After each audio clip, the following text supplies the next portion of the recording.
Hey guys, welcome to my channel. Filter course में हमारी 10th video है।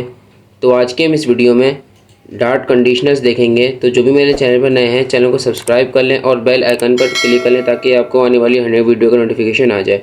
तो कंडीशंस क्या होती हैं? कंडीशन से हम कोड को बताते हैं कि ये वाला पीस ऑफ कोड रन करना है और दूसरा वाला पीस ऑफ कोड रन नहीं करना। तो कंडीशन के कुछ बेसिक सिंटैक्स होते हैं जिससे हम कंडीशन को डिफ़ाइन करते हैं। जैसे हमारे पास सिंटैक्स 1 में इफ़ एल्स होता है, तो हमारे पास यहाँ इफ़ लिखा हुआ है और राउंड ब्रैकेट के अंदर एक्सप्रेशन लिखा हुआ है और यहाँ लिखा हुआ है शुड बी ट्रू। यानी कि अगर ये एक्सप्रेशन ट्रू हुई तो क्या करेगा, कर्ली ब्रैकेट के अंदर आएगा डू दिस, और अगर हमारे पास गलत हुई तो एल्स कर्ली ब्रैकेट उसके अंदर आ जाएगा।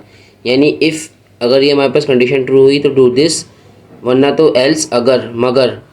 इफ़ का मतलब होता है अगर, एल्स का मतलब होता है मगर। अगर ये कंडीशन ट्रू हुई तो डू दिस, मगर अगर नहीं ट्रू हुई तो ये डू डैट। और अब हम सेकंड सिंटैक्स पर आते हैं। इसमें हमारे पास इफ़ एल्स इफ़ और एल्स होता है। तो इफ़ तो वही मतलब है कि अगर ट्रू हो तो एक्सप्रेशन 1 डू दिस कर दो। एल्स इफ़ का मतलब ये है अगर ये ना ट्रू हो तो इसको भी चेक करो, फिर एक्सप्रेशन ट्रू है या नहीं। यानी ये इसलिए काम आता है जब हमें ज़्यादा कंडीशंस लगानी पड़ती हैं। जैसे हमारे पास मार्कशीट है स्टूडेंट की कि अगर इस बच्चे का इतनी परसेंटेज है तो इसको ए दे दो, अगर नहीं है तो इसको बी दे दो, सी दे दो, डी दे दो, ई दे दो, इतनी इतनी परसेंटेज पे। अगर कुछ भी नहीं है तो फिर एल्स में हमारे पास लास्ट में एल्स आता है। तो अब हम डार्ट पैड ओपन करते हैं और उस पर देखते हैं किस तरीके से काम करता है। तो यहाँ से डार्ट पैड ओपन किया और यहाँ से मैंने लिखा, इस कोड को मैं हटा देता हूँ। यहाँ से लिखा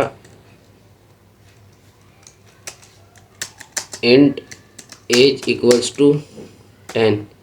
तो अब हम कंडीशन लगाते हैं कि अगर एज, इफ़ इसके अंदर हमारी कंडीशन आती है। कंडीशन किस तरीके से लिखते हैं, जैसे हमारे पास जो अर्थमेटिक ऑपरेटर हैं और लॉजिकल ऑपरेटर और रिलेशन ऑपरेटर वो इसके अंदर आते हैं। If age double equals to, यानी कि इफ़ एज अगर बराबर हो जाए 10 के तो क्या करो, कर्ली ब्रैकेट इसके अंदर आओ और यहाँ पे इसको स्टेटमेंट को क्लोज भी करना है हमें। इसके अंदर और क्या कर दो, प्रिंट कर दो एज इज़ इक्वल टू 10। तो अब ये क्या करेगा, ये एज के अंदर आएगा और क्योंकि ये कंडीशन ट्रू हो रही है 10, और ये क्या करेगा, बल्कि यहाँ आएगा ये सेमी कॉलम ने स्टेटमेंट क्लोज करने के लिए। तो ये क्या करेगा, ट्रू हो जाएगी कंडीशन तो प्रिंट करवा देगा एज इज़ इक्वल टू 10, जो कि हमारे पास ट्रू है ये कंडीशन। तो ये देखें आ गया एज इज़ इक्वल्स टू 10। अब हम इस स्टेटमेंट को गलत करते हैं, इक्वल्स टू करके हटा के हम कर देते हैं अगर एज बड़ी है, ग्रेटर देन 10 है। अब हमने कंडीशन फॉल्स कर दी, अब हम एल्स लगाते हैं। अगर ये कंडीशन ट्रू ना हो तो फिर एल्स में आता है, यहाँ करते हैं प्रिंट और यही कॉपी कर लेते हैं यहाँ से, control C, statement close, round comma के अंदर एज इज़ ग्रेटर देन 10।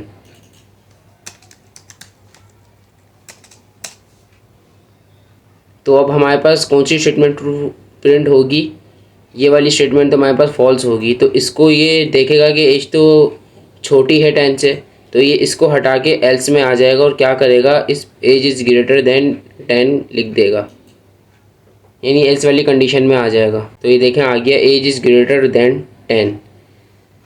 तो अब इसी तरह हम सिंटैक्स, इसमें हम अब रिलेशनल ऑपरेटर्स हैं वो लगा के देखते हैं किस तरीके से करते हैं। हमने ग्रेटर देन तो लगा दिया, अब हम आते हैं लेस देन के ऊपर। एज 10 से छोटी है, नहीं है ना, 10 के बराबर है, तो ये भी कंडीशन हमारे पास फॉल्स होगी। तो मैं इसको ऐसे करा के दिखाता हूँ आपको, print age is less than 10, यहाँ पे स्टेटमेंट क्लोज। तो अब ये क्या होगा, इसको मैं यहाँ से भी थोड़ी देर के लिए कमेंट कर देता हूँ। तो ये क्या कर रहा है, एज तो बराबर है 10 के, हम क्या कह रहे हैं कि प्रिंट कर दो एज इज़ लेस देन 10। तो ये बूलियन में आंसर देगा फॉल्स, क्योंकि एज तो बराबर है 10 के। तो ये देखें फॉल्स कर दिया। तो अब हम यही वाली सेम कंडीशन रिलेशन ऑपरेटर इसमें लगा के देखते हैं कंडीशंस में। इसको हम यहाँ से कमेंट करते हैं और नीचे वाले के कमेंट ओपन कर देते हैं।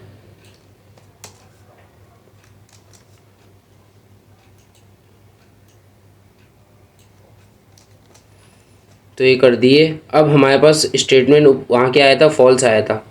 तो अब भी ये एल्स के अंदर जाएगी कंडीशन। क्यों? क्योंकि एज हमारी 10 से छोटी नहीं है, 10 के बराबर है। हाँ, अब हम ये वाला लॉजिकल ऑपरेटर लगाते हैं, इक्वल्स टू भी लगा देते हैं इसके। तो इसका मतलब क्या है, एज इज़ लेस देन या इक्वल्स टू 10। यानी कि अगर एज लेस देन ना भी हो, अगर इक्वल भी हो तो फिर ट्रू हो जाएगी ये कंडीशन। तो यहाँ रन करूँगा तो ये एज इज़ इक्वल टू 10 आ जाएगा लिखा हुआ। इसका मत देखें यहाँ आगे एज इज़ इक्वल टू 10। तो ये क्यों आया? क्योंकि लेस देन और इक्वल्स टू। तो इसने पहले देखा कि एज इससे बड़ी है, इससे छोटी है 10 से, नहीं। तो फिर ये आया इक्वल्स टू। हाँ भाई, बराबर तो है, एज छोटी नहीं है तो बराबर तो है ना, इक्वल्स टू का तो ऑपरेटर लगा हुआ है ना हमारे पास। तो इसलिए इसने एज इज़ इक्वल टू 10 कर दिया। तो अब हम आ जाते हैं इसी तरह ग्रेटर देन इक्वल टू। अब क्या है, इस ये भी ट्रू हो जाएगी कंडीशन। क्यों? क्योंकि ग्रेटर देन तो है नहीं 10 से हमारे पास, लेकिन बराबर तो है। तो इसलिए ये भी एज इज़ इक्वल टू 10 आ जाएगा यहाँ पे। तो ये देखें ये आ गया एज इज़ इक्वल टू 10। तो अब हम इसी तरह अपने नॉट वाला यूज़ करते हैं। नॉट वाला, नॉट में क्या है, क्या नॉट का मतलब ये है not equals to. Exclamatory marks का मतलब मैंने लास्ट वीडियो में बताया था कि इसका मतलब होता है नॉट, यानी एज 10 के बराबर ना हो तो अंदर आ जाओ और प्रिंट कर दो एज इज़ इक्वल टू 10। और अगर बराबर हो तो क्या कर दो, print age is greater than 10। तो ये क्या करेगा, if age is not equal to 10, लेकिन एज तो 10 के बराबर है, तो ये कंडीशन तो हमारे पास फॉल्स हो रही है। और इफ़ के अंदर वही चीज़ आती है जो ट्रू होती है। तो हमारे पास आ जाएगा एज इज़ ग्रेटर देन 10। तो हम यहाँ लिखते हैं age is equal to 10, equal to 10, क्योंकि और यहाँ पे लिखेंगे एज इज़ ग्रेटर देन 10, क्योंकि इस कंडीशन का मतलब ये कि एज अगर 10 के बराबर ना हो तो अंदर आ जाओ। अगर 10 से छोटी भी होती तो ये अंदर आके age is not equal to 10, not equal to 10, तो ये अंदर तो नहीं आएगा, ये जाएगा हमारे पास एल्स के अंदर। एज इज़ इक्वल टू 10 आएगा लिखा हुआ। तो ये देखें एज इज़ इक्वल टू 10 लिखा हुआ आ गया। ये वाली कंडीशन में नहीं गया इफ़ की। तो अब हमें अगर इफ़ की हम कंडीशन में लाना चाहें तो हम यहाँ 9 कर देंगे। तो अब क्या हुआ, हमारे पास ये कंडीशन ट्रू हो गई। ट्रू कैसे हुई, मैं इस कंडीशन को प्रिंट करा के दिखाता हूँ पहले।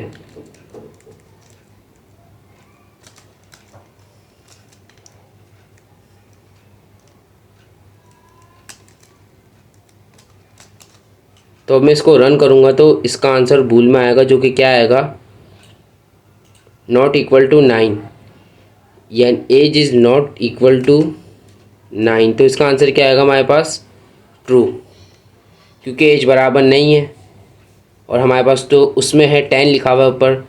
नॉट इक्वल का मतलब होता है कि बराबर ना हो, क्योंकि बराबर तो है नहीं, हमारी 10 है तो 9 आ रहा, तो इसलिए ट्रू आया है।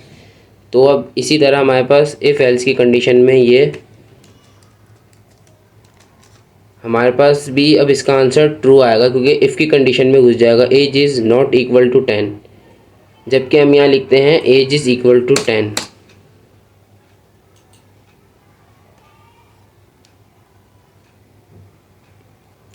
तो ये देखें एज इज़ इक्वल टू 10। अब हमारा ये वाला भी ऑपरेटर हो गया। अब हमारा कौन सा रहता है, ग्रेटर दैन, लेस देन भी हो गया और नॉट भी हो गया, इक्वल टू भी हो गया। तो अब आ जाते हैं हम, रिलेशनल तो हो गए हमारे, अब आ जाते हैं हम अपने लॉजिकल ऑपरेटर की तरफ। लॉजिकल ऑपरेटर क्या, यानी एंड एंड। एंड एंड का मतलब है कि दोनों कंडीशन ट्रू हो।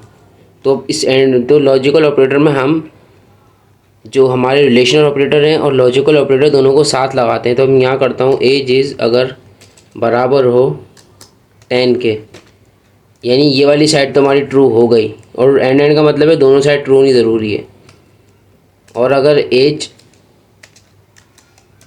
इज़ ग्रेटर देन हम कर देते हैं इक्वल टू 9, एज तो 9 से बड़ी है लेकिन बराबर नहीं है, तो भी ट्रू हो रही है, क्योंकि इसमें लिखा हुआ है ग्रेटर देन का भी निशान, यानी बड़ी हुई हो, कोई भी एक इसमें भी कोई भी एक कंडीशन ट्रू हो तो ये ट्रू हो जाता है ये पूरा स्टेटमेंट। तो हमारी एज तो 9 से बड़ी है, तो मैं इसको प्रिंट कराऊंगा तो इसमें भी आएगा इफ़ की कंडीशन में ही जाएगा, एल्स की कंडीशन में नहीं जाएगा। तो लिखा हुआ आएगा एज इज़ इक्वल टू 10। तो ये देखें आ गया एज इज़ इक्वल टू 10 लिखा हुआ। लास्ट रहता है हमारा लॉजिकल ऑपरेटर, वो है और का मतलब ये है कि दोनों में से कोई एक कंडीशन ट्रू हो। तो ये अब हमारे पास दोनों ट्रू हो रही है, तो जब भी ये हमारे पास इफ़ में आएगा, अब हम क्या करते हैं कि हम कर देते हैं कि यहाँ बड़ी हो और 10 से बड़ी हो, ये तो फॉल्स हो गई। अब इसको भी हम क्या करते हैं, लिख देते हैं यहाँ पे एज